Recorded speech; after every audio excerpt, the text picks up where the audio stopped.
मैं भी शराफत से जीता मगर मुझको शरीफों से लगता था डर।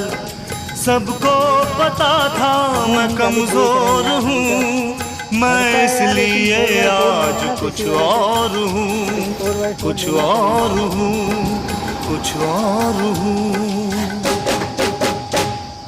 नायक नहीं